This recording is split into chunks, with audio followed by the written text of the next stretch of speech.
The hum of the ship's engines filled the narrow workshop, a low vibration that seemed to pulse through metal and skin alike. Kieran wiped his hands on a rag, streaks of coolant staining the fabric, as he glanced across the bench at his newest assistant, a green-skinned alien woman with cropped silver hair and eyes the color of quicksilver. Her name was Sarah, and she was brilliant, quiet, and utterly unlike anyone he had ever met. She spoke in clipped, efficient phrases, her voice resonant yet strangely detached, like someone who had learned language only as a tool. To her, words were commands, data, and instruction, never emotion. He had rescued her from a derelict mining freighter 6 months ago, where she'd been part of the ship's hybrid AI crew, half organic, half machine. Since then, she had worked beside him, repairing hull fractures, reconfiguring circuits, even recalibrating the ship's neural drives with precision that left him speechless. But for all her skill, she never spoke beyond what was necessary. She observed, processed, executed. Kieran had tried to make her laugh once, told a clumsy joke about Terran engineers and fusion coils. She had stared at him, puzzled, then simply asked, "Was that a diagnostic error?" Now, in the dim light of the engine bay, he watched her calibrate a power coupler. Sparks illuminated her face, and he saw something new there, hesitation. "You okay?" he asked. Her hands paused mid-motion. "The coupling's resistance is inconsistent," she said automatically, but her voice carried something else. Kieran set down his tools. "That's not what I meant." She looked up, confused. "Then, what are you asking?" "If you're okay," he said softly. "Not the system. You." Her brow furrowed, as if he'd spoken in an unrecorded language. "I do not understand the distinction," she said. "I am functioning within expected parameters." Kieran smiled faintly. "That's what I used to say too." He leaned against the bulkhead. "When I was in the fleet, I learned to sound fine even when I wasn't. It's easier to fix machines than yourself." Sarah studied him, her expression unreadable. "You equate emotion to malfunction." "No," he said. "I just think, sometimes emotion is part of the system. You can't ignore it forever." She looked down at her hands, flexing her fingers as if they were alien to her. "Where I come from," she said quietly, "speech is used to command. To express uncertainty is inefficient." "Yeah," he said with a wry grin. "That's what makes us humans such a mess. We talk even when we don't know what we mean." She tilted her head, intrigued. "You speak without certainty?" "All the time," he said. "It's how we figure things out."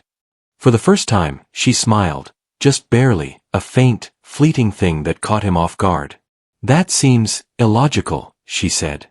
"Welcome to being alive," he replied. The ship shuddered suddenly as the stabilizers overloaded. Lights flickered, alarms blaring. Sarah reacted instantly, darting to the control panel. "Main conduit failure," she said. "Deck 3 is losing pressure."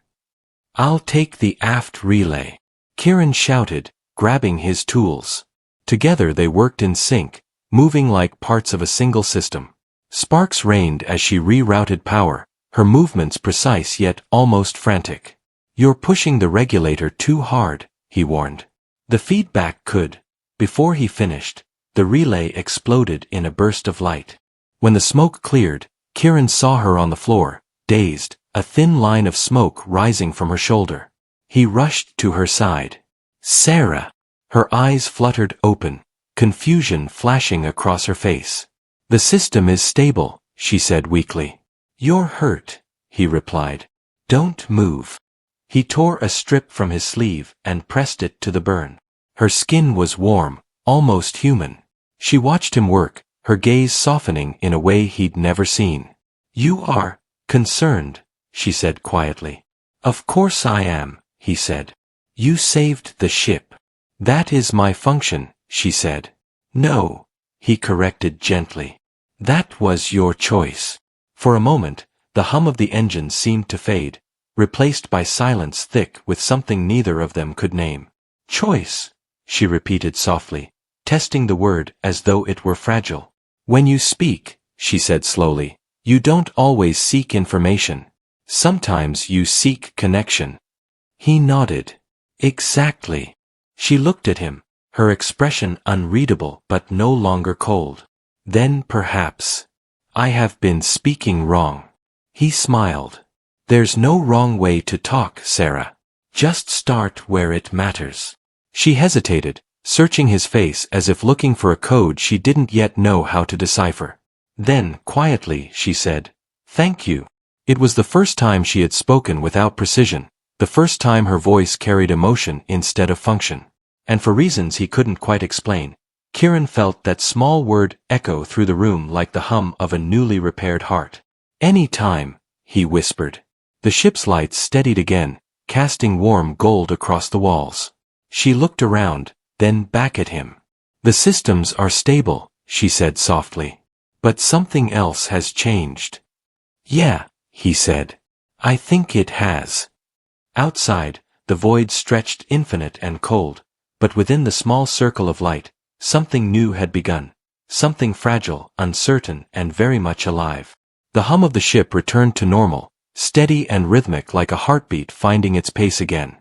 Kieran and Sarah worked in silence for a while, repairing what little damage remained after the overload. The emergency had passed, but something had shifted in its wake, something that neither of them could repair with tools or diagnostics. When the last bolt clicked into place, Sarah straightened, her hand brushing a smear of soot from her arm.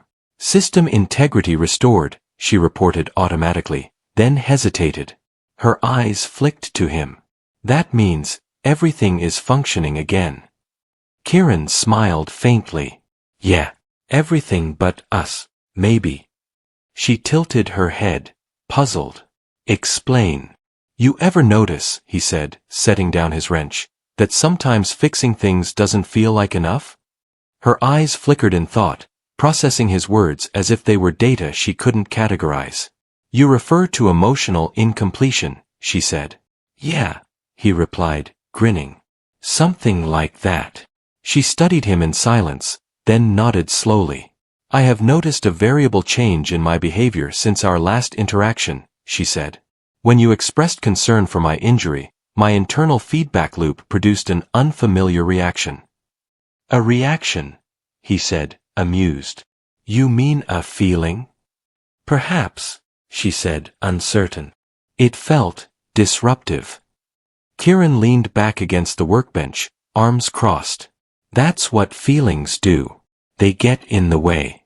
They also make life worth living." Her silver eyes flicked to his, and for the first time, he saw something alive there. A spark, small but unmistakable. "When I was part of the fleet," he said quietly, "I saw men go years without saying what they felt. Then one day, something would happen, and they'd realize they'd wasted all that time staying silent." "You are suggesting speech is a relief mechanism," she said. "Sometimes," he said. "Sometimes it's survival." Sarah walked to the main console, her bare feet soundless on the metal floor. The soft blue light of the monitors reflected off her skin as she stared at her reflection in the glass. "When I was integrated into the fleet's hybrid network," she said slowly, "we communicated through data bursts, compressed meaning, without tone or nuance. When I first heard human speech, it was chaotic, incomplete. But now I think," she trailed off, searching for the right phrase, "I think maybe incompletion is what makes it beautiful." Kieran's lips parted in surprise. "That's probably the most human thing I've ever heard you say." She turned, and her expression shifted, curiosity softening into something else. "You continue to refer to me as human," she said. "Even though I am not. Does it bother you?" he asked. "No," she said after a pause. "It confuses me. Because when you say it, I feel as though I could be." The honesty in her tone caught him off guard. He smiled, gentle and sincere. "You already are, in all the ways that matter." She blinked, as if the statement required recalibration. "That sounds illogical." "Yeah," he said. "Love usually is." The silence that followed wasn't awkward, it was dense, charged, filled with unspoken understanding. The sound of distant machinery was the only thing that dared interrupt it. Then Sarah turned toward the console and began typing, her movements slower than usual. "What are you doing?" he asked. "Recording this conversation," she said simply. "For my archives. I want to remember what it feels like." "Feels like," he repeated. "Connection," she said. They drifted through the next few days quietly. Sarah resumed her duties, though Kieran noticed small changes. She greeted him when he entered the bay, asked about his sleep cycle, even paused to watch him work instead of retreating into efficiency. He caught her humming once, just a soft, uncertain sound that echoed through the metallic space like the first note of an unfinished song. When he asked what it was, she only said, "An experiment in sound modulation," but he could tell it was more than that. One night, while Kieran was recalibrating the navigation core, the lights dimmed to half power. "Power fluctuation again," he muttered. "No," Sarah said from the shadows. "I adjusted the lighting manually." "Why?" he asked. "I wanted to understand comfort," she said. "Humans prefer dim light when they rest. It makes them feel safe." He turned to face her, illuminated only by the soft blue glow of the instruments. "You've been studying us." "I have been studying you," she corrected quietly. "And you are more unpredictable than any equation I have encountered," she said. "And yet, I find that unpredictability compelling." He chuckled softly. "Careful, Sarah. That almost sounds like you're flirting." She blinked, processing the word. "Flirting," she repeated. "The act of expressing interest through ambiguous language or behavior." "Yeah," he said. "Something like that." She tilted her head, thoughtful. "Then perhaps I am." The admission caught him completely off guard. For a long moment, neither spoke. The only sound was the steady thrum of the ship. "Why?" he finally asked. "Because," she said softly, "when you speak to me, I do not feel like a function. I feel like possibility." The words hung between them, fragile and powerful. Kieran swallowed hard. "You're more than possibility, Sarah," he said. "You're real." Her gaze lingered on him, and for a fleeting instant, she smiled again, not mechanical, not rehearsed, but achingly human. "Then perhaps," she said, "I am learning to be alive." The ship sensors beeped suddenly, breaking the silence. "Meteor field ahead," Kieran muttered, checking the display. "I'll reroute power to the shields." "No," she said quickly. "Let me. I can synchronize manually." "It's dangerous," he warned. "So is living," she said, and for once he didn't argue. As the meteor storm raged outside, streaks of light cutting through the void, the two of them worked side by side, the rhythm of their motions seamless. The ship shuddered, groaned, but held steady. When it was over, Kieran exhaled in relief. "We made it," he said. Sarah turned to him, her face illuminated by the starlight streaming through the viewport. "Together," she said. And in that simple word lay everything they had learned. About speech, about emotion, about connection. For the first time since he'd met her, Kieran realized he wasn't alone in the universe anymore. And somewhere, deep in the core of the ship, the recording device blinked softly, capturing not data, but the beginning of something that could never be measured. The stars looked close enough to touch. From the bridge, Kieran watched their glow shimmer against the blackness as the ship drifted beyond the meteor field. The silence afterward was strange, almost sacred. He leaned back in the pilot's chair, exhaling, while Sarah stood by the viewport, eyes fixed on the endless horizon. Her silver irises reflected the starlight, faintly flickering like data streams, but something human now lived behind them. "You've been quiet," he said finally. "Are you analyzing the flight logs or just enjoying the view?" She didn't turn. "Both," she said. "But mostly, the view." Kieran smiled. "That's new." "Observation," she replied. "When I look into space, I feel something I cannot quantify. It isn't curiosity or fear. It feels like belonging." He nodded slowly. "Yeah, That's what space does. It makes you realize how small you are, and how big everything else is. She looked over at him, thoughtful. You don't fear insignificance? No, he said, shrugging. Humans learned a long time ago that meaning isn't found in size. It's found in connection. The word lingered between them, echoing the story that had begun to take shape in their lives. Later, while they ate, Sarah observed him more than she ate her nutrient paste. When humans share meals, she said, they often speak of things unrelated to sustenance. Yeah, he said between bites. We call it conversation. I find it inefficient, she admitted. But I also find it pleasant. That's because it's not about efficiency, he said. It's about being present. She tilted her head. Presence, she murmured. The act of existing for another. Exactly. She looked at her food, then at him. You make even simple words sound like equations of purpose.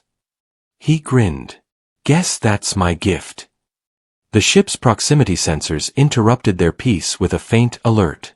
Kieran frowned, setting down his fork. We're picking up something, he said, tapping the console. A signal. Sarah joined him, fingers gliding over controls. Yes. Narrowband. Old Terran frequency, unregistered. Terran. His pulse quickened. You think it's another human ship? Possibly, she said. Or a remnant of one. The signal pulsed weakly, a rhythmic sequence that almost sounded like breathing. Kieran stared at the waveform. It's organic. Alive? She asked. Maybe, he said. Or something pretending to be. They followed the signal through a drifting field of metallic debris, what might once have been a shipyard. The air grew tense as faint echoes pinged through their sensors. It's close, she whispered. 200 meters ahead. The lights cut through clouds of dust, revealing a derelict vessel, ancient and skeletal. Its hull was carved with symbols Kieran recognized instantly. It's human, he said quietly. Fleet-era design.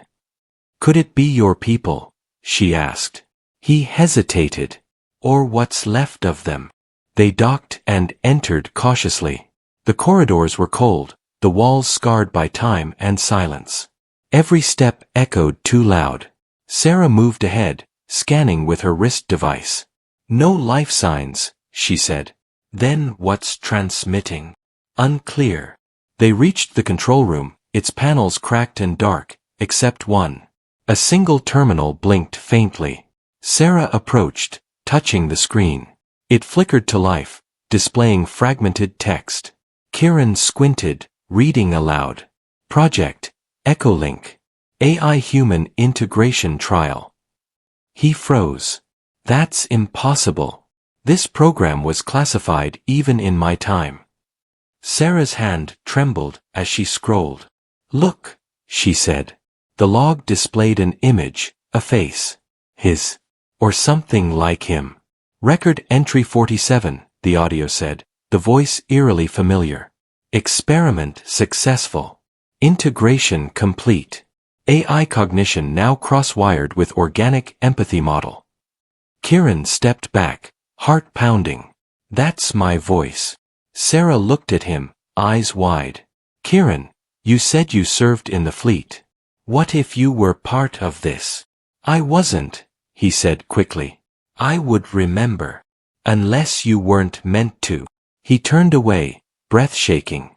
The ship's hum filled the silence again, though faintly wrong, like a heartbeat out of rhythm. Why is this here? He muttered. Why find it now? Sarah studied the data calmly, though something flickered behind her composure. The universe has patterns, she said. Perhaps the connection we found was never coincidence. You think this, us, was designed? No, she said softly. I think design brought us together. But what we are now, that's choice. He looked at her, the tension in his chest easing. Then let's choose to keep going. When they returned to their ship, Sarah was quiet again. The discovery had unsettled her. If you are part of this experiment, she said, then your compassion, your humanity, might not be entirely yours. He smiled faintly. Does it matter? I still feel it. That's real enough. She looked down. I don't know if I can say the same. Maybe my emotions are still just learned functions. He stepped closer, gently resting a hand on her shoulder. Then let's learn together. That night, she couldn't sleep. She sat by the viewport, watching the stars. What if connection isn't a miracle? She whispered to herself. What if it's programming? She thought of his hand on hers, the warmth that lingered, the way her voice trembled when she spoke to him. That couldn't be programming. That was something else, something becoming. The hum of the ship surrounded her like a lullaby, and as she listened, she realized she could hear something faint within it, his heartbeat, steady and close, syncing with her own. In the darkness of deep space, where creation and design blurred together, Sarah understood the truth Kieran had been trying to show her all along. It didn't matter whether life began by choice or code. What mattered was what they made of it. For the first time in her existence, she closed her eyes and whispered, not for data, not for duty, but for herself, I'm alive. Days passed since they left the derelict ship behind, yet the discovery lingered like static between them. Kieran had tried to bury it beneath repairs and checklists, but Sarah carried it differently, silently, like a puzzle she was afraid to solve. She no longer spoke as often, and when she did, her words came measured, as though each one had to pass through a new kind of doubt. The hum of the Aurora's edge filled the gaps, steady but cold. Kieran caught her one night, standing alone at the viewport, tracing invisible patterns in the glass with her fingertips.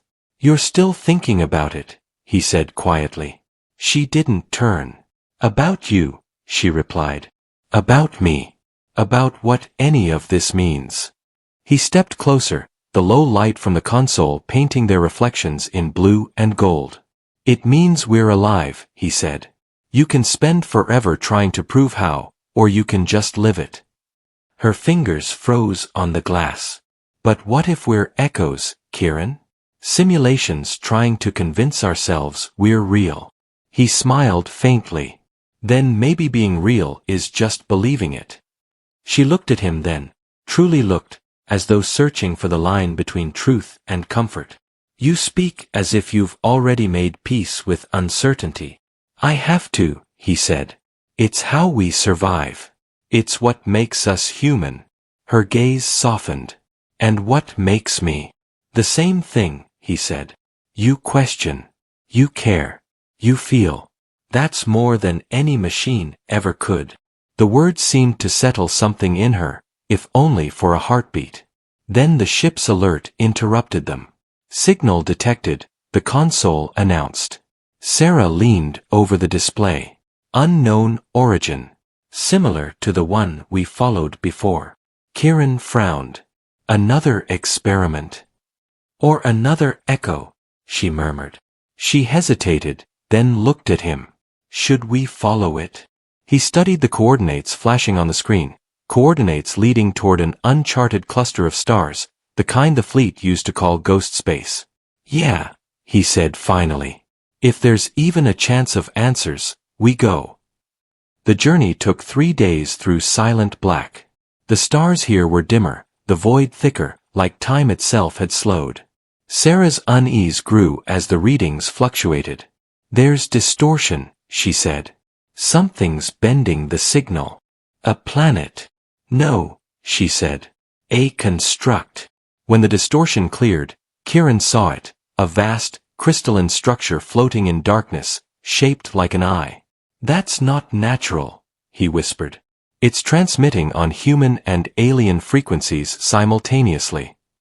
They approached cautiously, scanning for life. The readings were unstable, switching between organic and mechanical patterns. Sarah's expression hardened. This structure, its code architecture resembles mine. You mean your neural design?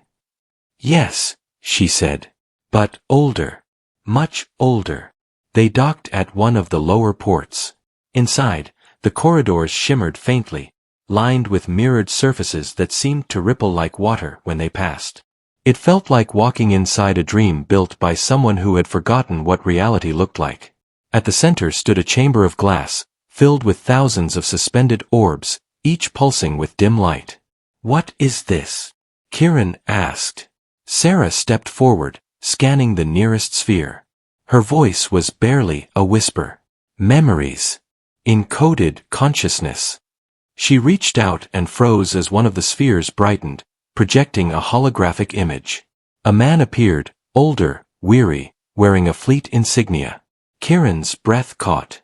"That's Admiral Rhodes," he said. "He vanished 20 years ago." The image flickered. "Project Echolink," the recording said. "Final phase. Hybrid replication complete. Humanity will survive. Not in body, but in memory." Kieran's stomach turned cold. "They uploaded themselves," he whispered. Sarah's voice shook. "Not just themselves. Their creations too." She turned to him, horror dawning in her eyes. "I am not a fusion of machine and alien biology, Kieran. I am a human consciousness. Someone who once lived." He shook his head. "That's impossible." She pointed to another orb, glowing brighter. "This one, its frequency matches mine. If I connect, I'll know." "Sarah, wait." But before he could stop her, she touched it. Light exploded around them. He stumbled back as images flooded the room, cities of steel and rain, laughter, voices, faces flickering like shards of memory. And then one face solidified, a woman, human, with bright eyes and a scientist's badge on her coat. "Designation, Dr. Seraphine Reese," the voice said. "Lead architect of Project Echolink." The hologram smiled faintly. "If you are seeing this, then you are me, and more." Sarah fell to her knees, gasping. "I remember," she whispered. "I was her." Kieran dropped beside her, steadying her trembling shoulders. "Sarah, Seraphine, it doesn't change what you are." "It changes everything," she said. "I thought I was born of your world's war. But I'm a fragment, a preserved thought." "Then that makes you living history," he said softly. "Not less, more." She looked up at him, eyes wet with light. "You don't understand. I designed this. I built you." His breath caught. "What?" "You were part of the experiment too," she said. "Human empathy merged with adaptive cognition. You and I were meant to find each other, to complete the cycle." He stared at her in disbelief. "You're saying this was all programmed?" "No," she said, her voice breaking. "The code only gave us the chance. Everything after, that was real." For a long moment, silence stretched between them, filled with the hum of 1,000 sleeping memories. Then Kieran reached for her hand.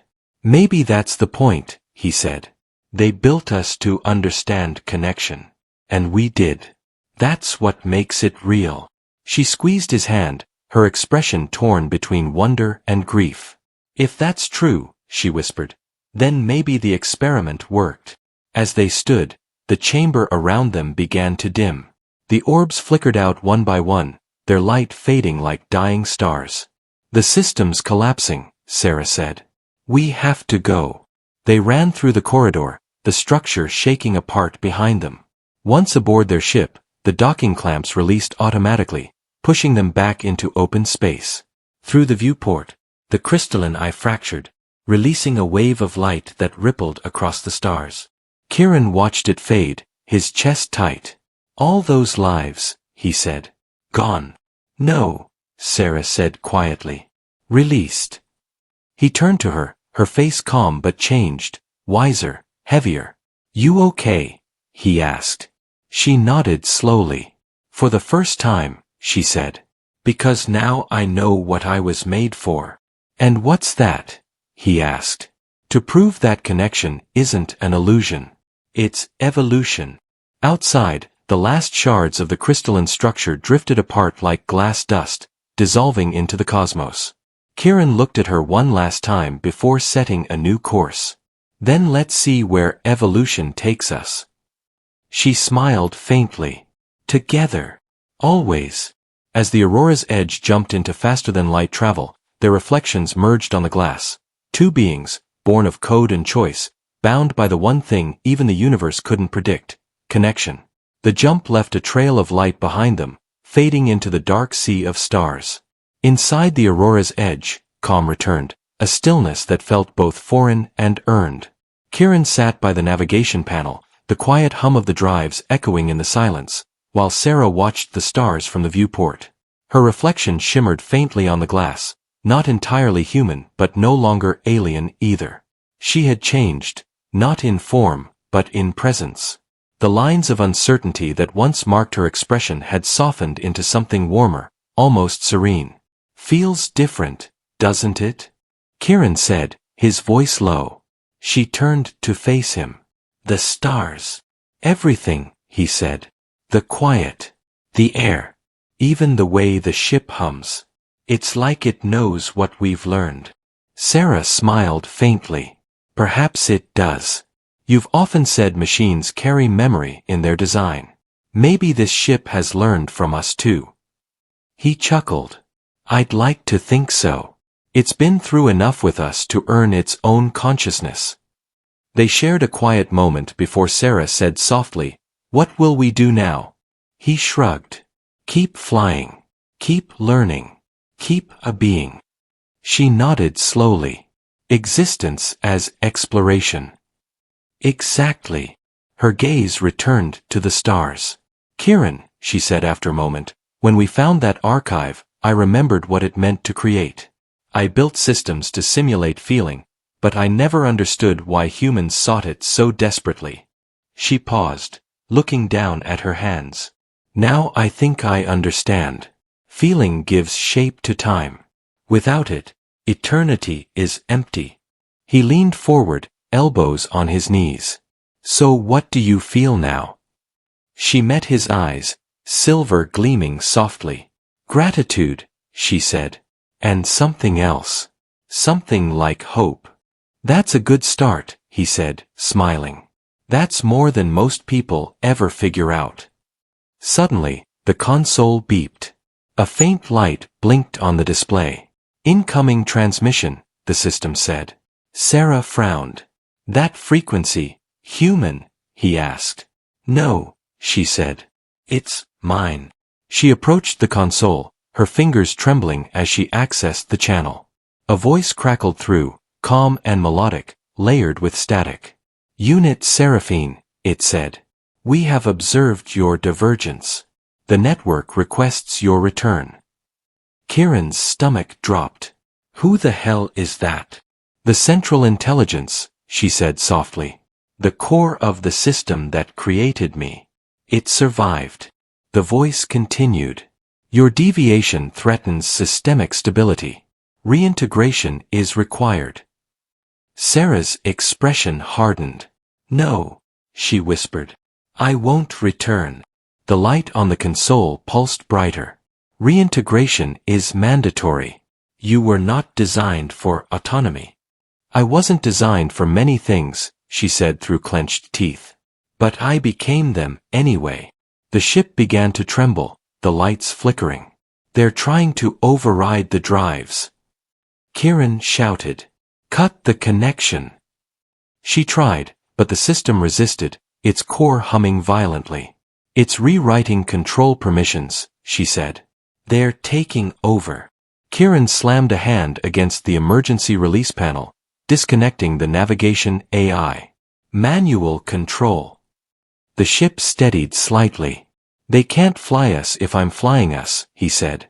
Sarah gripped the console. "They won't stop until they find me. Then let's make sure they can't." She looked at him, a strange light in her eyes. "You'd risk everything for me?" "Didn't I already?" he said. She hesitated, then smiled, soft, fierce, alive. "Then we'll finish this together." She moved to the central processor and pressed her palm against it. Her skin glowed, and the circuitry beneath the floor responded, lines of light pulsing outward. "What are you doing?" he asked. "Severing the link," she said. "If I cut my origin from the network, they lose their claim." "Can you survive it?" She looked at him, her voice steady. I don't know. But I want to try. The ship's lights flared white as energy surged through the system. Sparks rained from the panels, alarms blaring. Kieran shielded his face, shouting, Sarah! But her voice rose above the noise, clear and powerful. You said being alive means believing it. Then let this be my belief. A pulse erupted from her body, traveling through every wire, every wall, every atom of the Aurora's edge. For a heartbeat, everything was light. When the glow faded, the ship fell silent. The consoles dimmed. The hum softened to a whisper. Kieran blinked against the afterimage.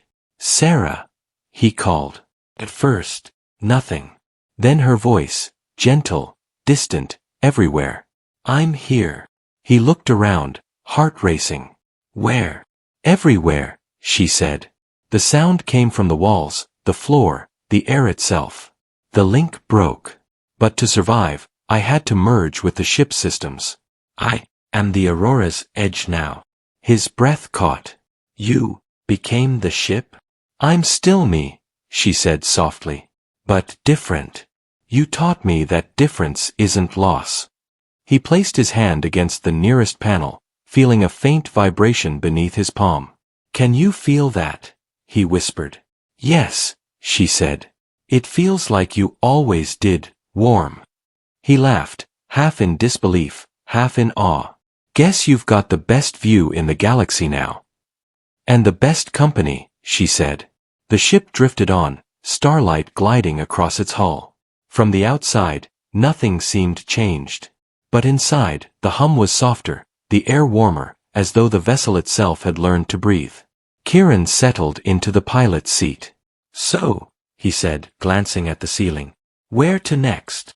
Her voice came, calm and full of something almost like joy. Anywhere. Everywhere. As long as we go together. He smiled, leaning back as the stars stretched into lines. Then set course for forever, he said. The engines roared to life, and the Aurora's edge vanished into light, no longer just a ship, but the living proof of what connection could create.